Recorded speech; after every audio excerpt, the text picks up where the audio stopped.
مجھے روٹی منگوانا پڑے گی. اگر ہم اپنے ریسورسز سے فنڈز جنریٹ نہیں کریں گے from with in the country, تو پھر دوسرا حل ہے کہ ہم قرض لے کے کھاتے چلے جائیں گے. ایک وقت آئے گا کہ وہ تمام سورسز جہاں سے ہم لون لے رہے ہیں وہ ڈرائی ہوتے چلے جائیں گے, اور جب وہ ڈرائی ہو جائیں گے تو ہمارے لیے مصیبت آ جائے گی. اب ہم ایگزیکٹلی اسی پوائنٹ پر جا پہنچے ہیں, اور پچھلے کافی دیر سے یہ صورتحال چل رہی ہے کہ ہم پچھلا قرضہ ادا کرنے کے لیے لون لیتے ہیں, اس میں سے پچھلا قرضہ ادا کر دیتے ہیں. ہمارے مینجمنٹ میں ایک چیز پڑھائی جاتی ہے کہ اگر آپ کے گروپ میں کئی ایک انڈسٹریز ہیں تو کبھی یہ کام نہ کیجیے کہ جو لاس میکنگ انڈسٹری ہے اس کے اندر پیسہ انجیکٹ کر دیں آپ پروفٹ میکنگ انڈسٹری سے لے کے. بہت پور مینجمنٹ ہے وہ. اسی طرح سب سے برا کام اگر مینجمنٹ میں کوئی کر سکتا ہے مینیجر, وہ یہ ہے کہ بینک کا لون ادا کرنے کے لیے دوسرے بینک سے فردر لون لے لے. ہماری اپنی ذاتی زندگی میں بھی, ایک انڈیویجول کی ذاتی زندگی میں آپ کبھی دیکھیے کہ اگر خدا نخواستہ کوئی آدمی قرض تلے آ گیا تو وہ کرے گا یہ کہ میں جس سے میں نے پہلا قرض لیا ہوا ہے پہلے سے, اس کی ڈیو ڈیٹ آ گئی ہے, اس کو ادا کرنے کے لیے میں کسی اور سے قرض لے لوں. تو اگر اس نے 1000 روپے ادا کرنے ہیں, 1000 روپے کا اس نے کسی اور سے لون لے لیا, تو بائی دا ٹائم وہ پے بیک کرے گا اس میں سے 200 روپے خرچ کر چکا ہوگا وہ, تو وہ 800 روپے دے دے گا. تو نتیجہ یہ ہے کہ اس کے اوپر اب قرض 1200 ہو گیا. یہ سلسلہ پہ شیطانی جو وشیس سرکل ہے اس کی صورت میں چل پڑے گا. بجائے ہم اور چیزوں پر زور دیں, میری نظر میں اس وقت ضرورت اس بات کی ہے کہ ہم سب مل کر ایک جگہ فوکس ہو جائے کہ ہمیں ملک کو اس کرائسس سے باہر نکالنا ہے, اور اس کے لیے ہمیں اپنا اپنا رول ادا کرنا ہوگا. اور رول ادا کرنے کے لیے ایک بنیادی ضرورت ہے کہ ہمارے یہاں نیشنل اسپرٹ ہونی چاہیے, نیشنلزم ہونا چاہیے, جو ہم نے حکومت میں رہتے ہوئے پیدا نہیں کیا قوم میں, بلکہ بعض اوقات اپنے مقاصد پورا کرنے کے لیے ہم نے اس طرح کے نعرے دے دیے قوم کو جس سے وہ نیشنلزم جو پہلے موجود تھا وہ بھی ایروڈ ہونا شروع ہو گیا. توجہ دینی ہوگی. پولیٹیکل چینجز اور ایسی دوسری چیزیں ہوتی رہتی ہیں, ہو جائیں گی, بعد میں بھی ہو جائیں گی. پہلے اس ملک کا اپنی ساؤنڈ فوٹنگ پر واپس آنا بڑا ضروری ہے, اس کے لیے کام کیا جائے. جی شاہ صاحب, یہاں ہمیں ایک چھوٹی سی بریک لینی ہے, بریک کے لیے اجازت دیجیے, بریک کے بعد واپس آتے ہیں. ویلکم بیک ٹو دا شو. شاہ صاحب, جہاں سے ہم نے سلسلہ چھوڑا تھا وہیں سے شروع کرتے ہیں. یہ فرمائیے کہ ایک ہمیشہ تصور ہمارے یہاں پہ فلاسفرز نے دیا, اقبال نے بھی دیا, اور وہ امہ کا تصور تھا, مسلم امہ. لیکن ابھی جو حالات لگتے ہیں اس میں لگتا ہے کہ امہ تو بٹ گئی, امہ کا تصور ختم ہوا ہوا ہے. آپ جیسے کہہ رہے ہیں نیشنلزم وہ بھی بڑا ضروری ہے, لیکن یہ ہے کہ اس تصور میں کہیں یہ تو نہیں ہوا کہ امہ کے اوپر کوئی زد پہنچتی ہو, یا یہ ہے کہ مفادات بہت زیادہ عزیز ہو گئے اور اس سے نقصان پہنچا ہے؟ یہ بالکل درست ہے جو آپ نے فرمایا کہ ہمارے یہاں جو بڑے سیلیبریٹڈ مفکرین گزرے ہیں, جو آتھینٹک لیڈرز گزرے ہیں, ان سب کا کانسیپٹ امہ کا تھا. خود اسلام کے اندر نیشنل کانسیپٹ نہیں ہے بلکہ امہ کا کانسیپٹ ہے. لیکن اب اس کو کیا کہیے کہ یہ پچھلے 700-800 سال سے بجائے امہ پر فوکس ہونے کے ہم جغرافیائی حدود کے اندر محدود ہو گئے. مسلمان 56 کنٹریز ہیں, وہ اپنے اپنے جغرافیائی حدود کے اندر محدود ہیں, ہر ایک کا اپنا انٹرسٹ ہے. امہ کے بارے میں شاذ و نادری کوئی سوچے گا. تو ہم بحیثیت ملک کے یا تو اتنے طاقتور ہوں فائنینشلی بھی اور ادروائز بھی کہ ہم انفلوئنس کر سکیں جیسے ہم کر لیتے تھے ایک زمانے میں. ایک وقت آیا ہم پر کہ ہم ایک مسلم اتحاد کی طرف چل پڑے تھے کہ جتنے بھی مسلم کنٹریز ہیں وہ سب اکٹھی ہو جائیں. تو جو آدمی بھی یہ کانسیپٹ دیتا ہے، مخالف چونکہ مسلمان مخالف زیادہ طاقتور ہیں تو وہ پریویل کر جاتے ہیں. تو اس کا ایک ہی حل ہے کہ ہم اپنے ملک کو اتنا مضبوط کر لیں کہ کوئی آنکھ اٹھا کے نہیں دیکھ سکے.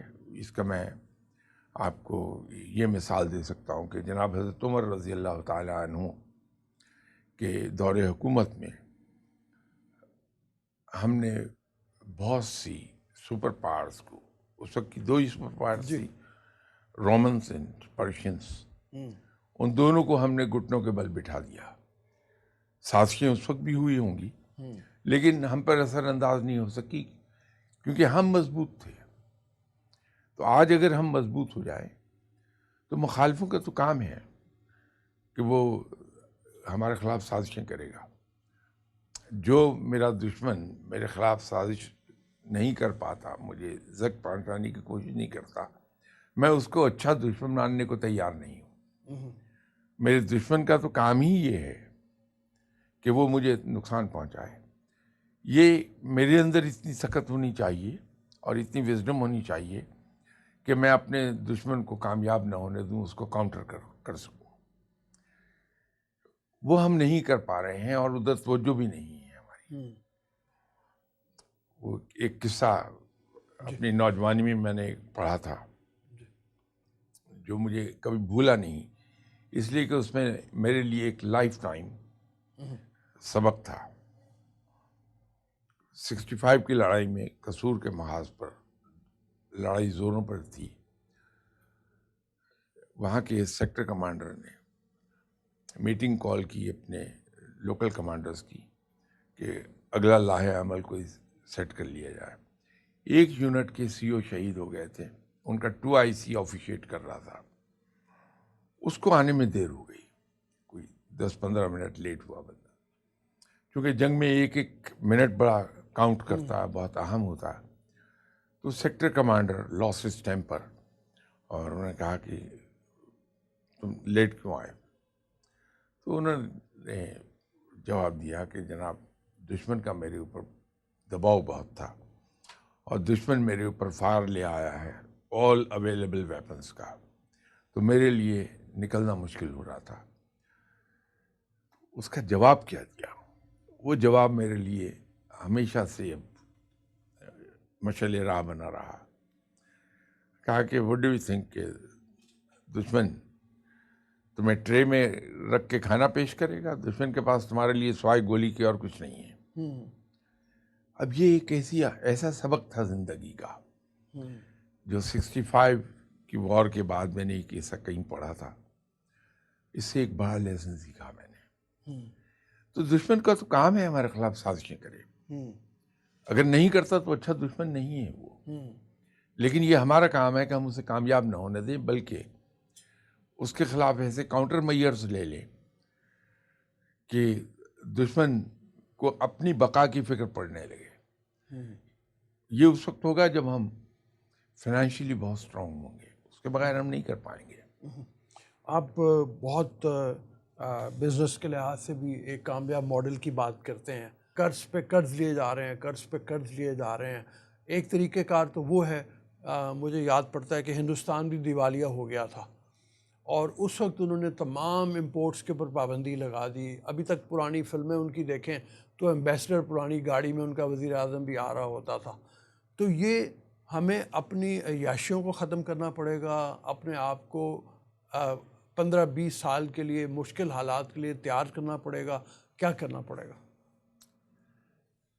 رعب صاحب یہ جو عیاشیاں ہیں میں اس کی فیور میں نہیں ہوں، لیکن پروفیشنلی اسپیکنگ یہ عیاشیاں کچھ نہیں کہتی.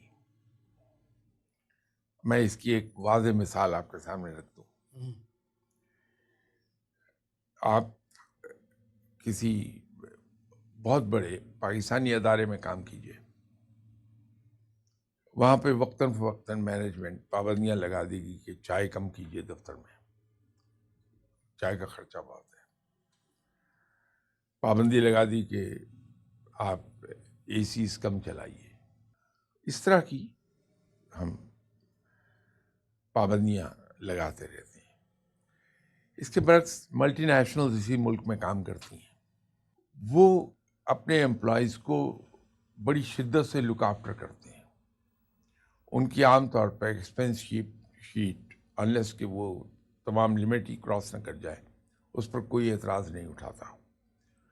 بڑی اچھی سیلریز دیتے ہیں، بڑی اچھی فیسلٹیز دیتے ہیں، اور ان کو لک آفٹر کرتے ہیں ہر انداز سے. لیکن پاکستانی ادارے آن ایوریج اگر کاؤنٹ کریں تو 30 سال سے زیادہ عمر نہیں پاتے. آن ایوریج کہہ رہا ہوں، ہیں ایسے ادارے جو 70 سال سے قائم ہیں، لیکن آن ایوریج میں عرض کر رہا ہوں آپ سے. ملٹی نیشنلز گرو کرتی ہیں بڑی شدت سے. اصل میں مینجمنٹ کا ایک گولڈن پرنسپل ہے. مینجمنٹ میں ہم یہ کہتے ہیں کہ don't cut your expenses, increase your income. اخراجات کم کرنے سے اس کے اندر بہت سے فیکٹرز ہیں جو ہمارے کنٹرول میں نہیں ہوں گے. آپ کے یہاں جو ٹیکس کلیکشن ہے بڑھ رہی ہے، یقیناً بڑھ رہی ہے پچھلے سالوں کی نسبت، وہ ایکنالج ہمیں کرنا چاہیے. لیکن ضرورت اس بات کی ہے کہ خاموشی کے ساتھ بغیر کوئی ہنگامہ کیے ایک سروے کنڈکٹ کیا جائے کہ کتنے پرسنٹ ٹیکس پیئرز کو خود ہمارے ہی فنکشنریز ڈرا دیتی ہیں اور وہ انڈر دی ٹیبل ڈیلز ہو جاتی ہیں. اگر ہم ان سب چیزوں پر کنٹرول کریں تو ایک ہی طریقہ ہے اس کا کہ ہم اپنے آپ کو ایک قوم میں ٹرانسفارم کرنے کی کوشش کریں، اور نیشنلزم کا جذبہ جو ہے، نیشنلزم اپنے اندر ہم انکلکیٹ کرنے. وہ کہنے سے نہیں ہوگا، نصیحتوں سے نہیں ہوگا، وہ صرف ایک طریقے سے ہوگا کہ اپنے تعلیم کا جو نصاب ہے اس کو اتنا کیئرفلی ڈیزائن کریں آپ کہ بچہ جو بالکل چھوٹا ہے، ہارڈلی 3 ایئرس 4 ایئرس، وہ کہانیاں جو بہت ہی دلچسپ پیرائی میں لکھی گئی ہیں، ان پہ کہانیوں سے وہ خود ڈیرائیو کرے نتیجہ کہ اس میں اس طرح سے اس کے رزلٹ آئے کہ اس میں نیشنلزم بہت آ جائے. ایسی قومیں ہیں جن کو آپ بھی جانتے ہیں، میں بھی جانتا ہوں. They could be any bad, ان کے بیہیویئرز کتنے ہی روٹن کیوں نہ ہوں، لیکن when it comes to their country they are nationalist. ٹھیک ہے. اول درجے کے وہ بدمعاش ہوں گے، لیکن جہاں ملک کی بات آ جائے گی وہاں ان کا نیشنلزم جاگتا ہے. وہ ایک حد ہے کہ جہاں ملکی قومی مفاد آ جائے گا وہ اپنے مفادات چھوڑ دیں گے فوراً.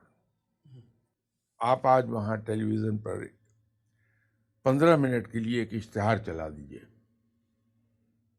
کہ for national cause by evening ہمیں 10 ملین پاؤنڈ کی ضرورت ہے.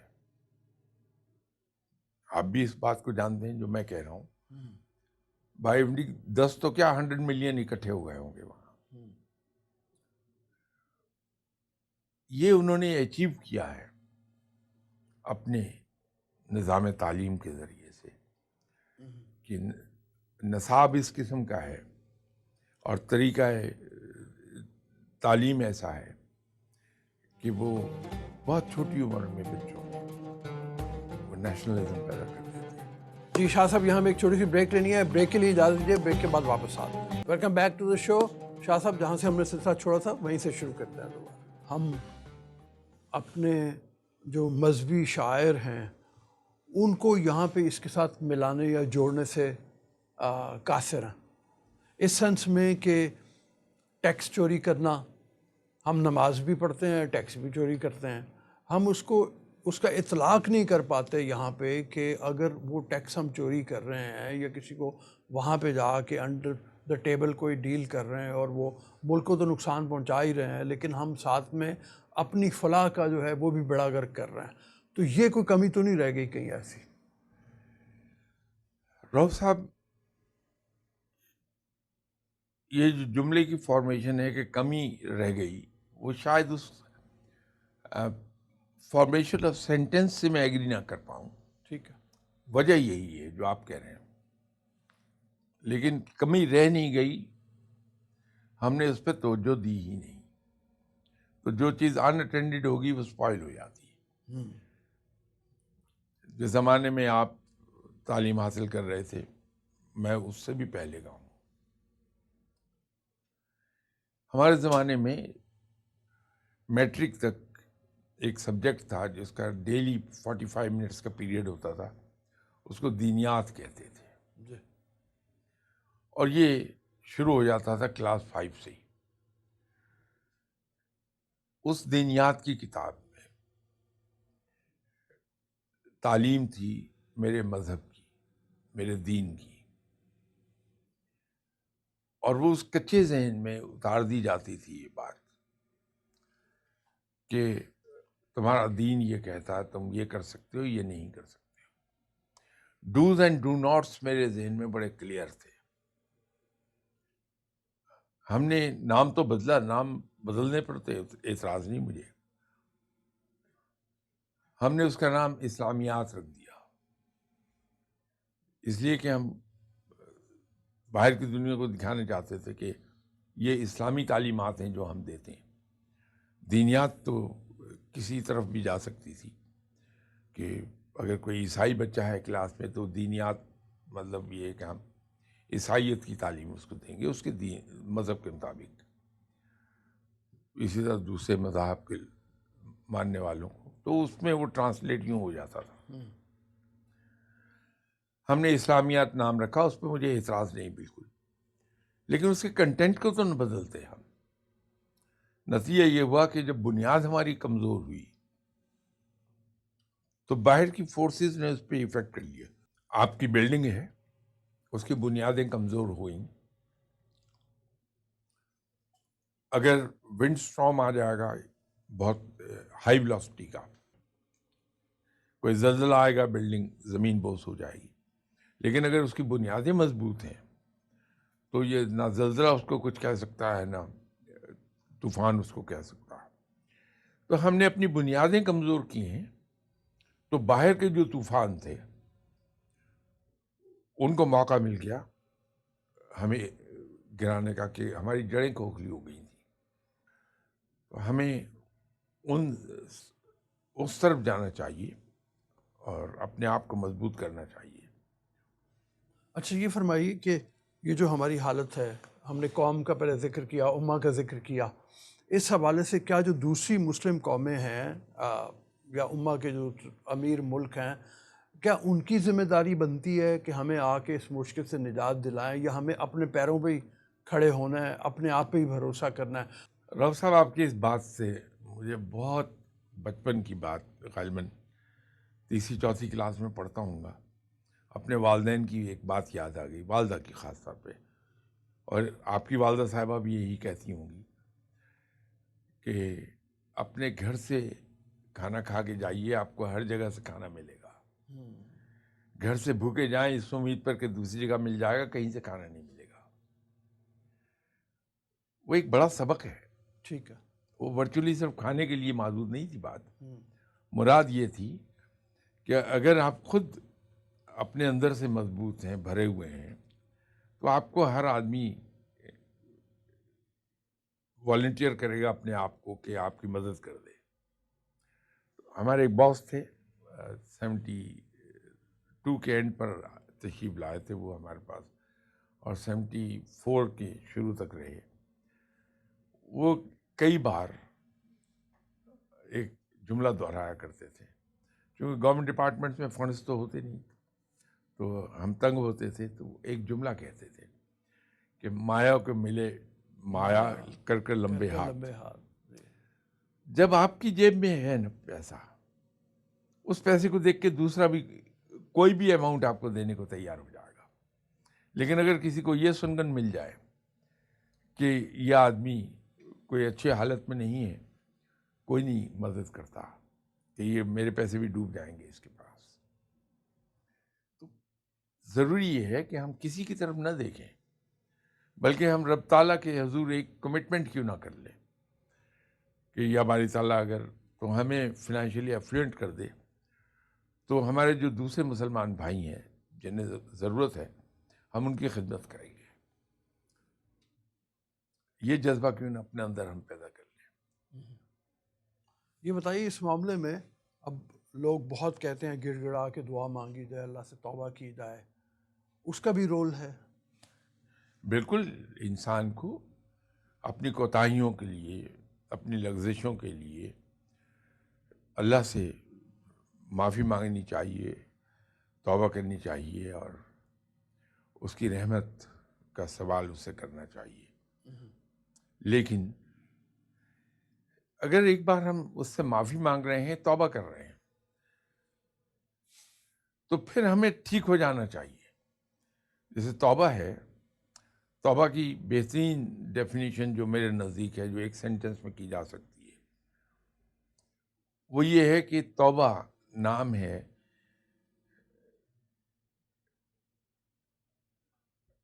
بے وفائی سے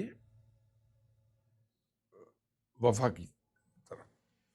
ٹھیک ہے. تو جب ہم توبہ کرتے ہیں تو پھر بے وفائی چھوڑ کے اللہ سے وفا کرنی چاہیے.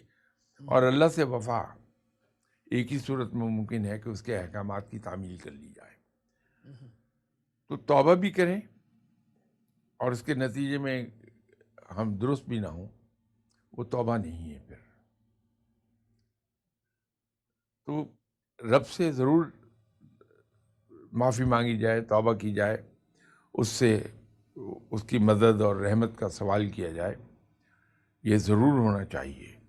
لیکن اس کے ساتھ ساتھ بحیثیت ایک اچھے مسلمان کے ہمیں دنیاوی کوششیں بھرپور طریقے سے بھی کرنی چاہیے. ٹھیک ہے.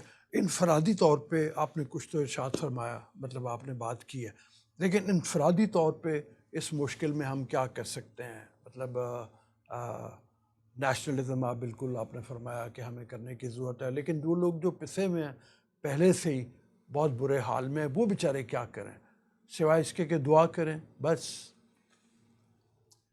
ہم دباؤ ڈال سکتے ہیں. دباؤ ڈالنے کا صرف ایک ہی طریقہ نہیں ہے کہ ہنگامہ کیا جائے یا احتجاج کیا جائے. اخلاقی دباؤ بڑھایا جا سکتا ہے حکومت پر، کہ حکومت کم سے کم پہلا قدم تو اٹھائے، کہ ہمیں یہ پتہ چل جائے، ہم یہ ڈٹرمن کر لیں کہ ملک کا اصل پرابلم کیا ہے، ہم اس طرف کیوں چلے گئے. ہم یقین کیجیے سدا سے ایسے نہیں تھے. میں نے اسی ملک کو بڑے اچھے حال میں دیکھا، اگرچہ میں اس وقت پڑھ رہا تھا میٹرک میں، کالج میں، کہ ہم وہ ملک ہیں جو جرمنی کو بھی جنہوں نے قرضہ دیا تھا، اور ملکوں کو بھی قرضہ ہم نے دیا تھا. ہم وہ ملک ہیں، ہم وہ ملک ہیں جن کا پاسپورٹ اتنا اوتھینٹک تھا، اتنا پاورفل تھا، کہ اکثر ملکوں میں یا تو ویزا آن ارائیول تھا یا ویزا تھا ہی نہیں. ایک عزت تھی، وہ میں نے عزت دیکھی ہے، ایکسپیرینس کی ہے خود. میں نے دوسرے ملکوں کو پاکستان کی بے پناہ عزت کرتے دیکھا ہے. اس لیے میں کہہ رہا ہوں کہ ہم سدا سے ایسے نہیں تھے. ہم نے اپنی حرکتوں سے یہاں تک پہنچا دیا جہاں آج ہم بیٹھے ہوئے ہیں. ہم اور کچھ نہیں کر پاتے تو کم سے کم واپس اس مقام پر تو چلے جائیں.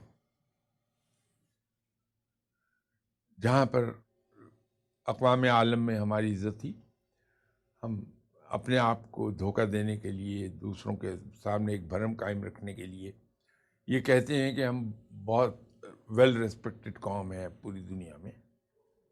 لیکن آپ بھی دوسرے ملکوں میں ٹریول کرتے ہیں، کبھی کبھار مجھے بھی اتفاق ہو جاتا ہے، وہاں جو کچھ ہم ایکسپیرینس کرتے ہیں وہ ہمارے الفاظ کے برعکس ہے. ٹھیک ہے. تو ہمیں سچائی اور حقیقت پسندی کی طرف جانا چاہیے، پھر ہم اس کے کازز کی طرف چلے جاتے ہیں، ریئل کازز. جب وہ ریئل کازز ہم اسٹیبلش کر لیں گے، ہمارے سامنے آ جائیں گے، تو ہمارے لیے آسان ہوگا کریکٹو میئرز لینا. ٹھیک ہے. تو مسئلہ حل ہو جائے گا. لیکن اس کے ساتھ بعد میں ہم ایسے میئرز لے لیں، پریونٹیو میئرز، کہ آئندہ ایسا نہ ہو سکے ہمارے ساتھ. تو جب تک ہم نے اتنا سسٹمیٹیکلی موو نہیں کرنا ہے، ملکی معاملات ہمارے ٹھیک نہیں ہوں گے، ہم یوں ہی بھٹکتے رہیں گے. اللہ نہ کرے، اللہ کرے آپ کی دعائیں جو ہے جس طرح سے کام آئے ہمارے. ابھی اجازت دیجیے، پروگرام کا وقت ختم ہو رہا ہے. شاہ صاحب مجھے سے فرمایا کہ صرف یہ نہیں ہے کہ ہمیں انحصار کرنا چاہیے کچھ چیزوں کے اوپر، بلکہ اوور آل بھی ہمیں اپنے آپ کو بہتر کرنے کے لیے کوشش کرنی چاہیے. دعا بھی کریں لیکن ساتھ میں عملی اقدامات بھی کریں، اور عملی اقدامات کے لیے ملک کو سب سے پہلے اپنے سامنے رکھیں اور یہ دیکھیں کہ وہ کیا مسائل ہیں جو درپیش ہیں ہمیں. ابھی اجازت دیجیے، اگلے پروگرام میں پھر ملیں گے. اپنے سوال ہمیں بھیجتے رہیے جو ہم سامنے رکھیں، اور شاہ صاحب سے گائیڈنس لیں. ابھی اجازت دیجیے، اللہ حافظ.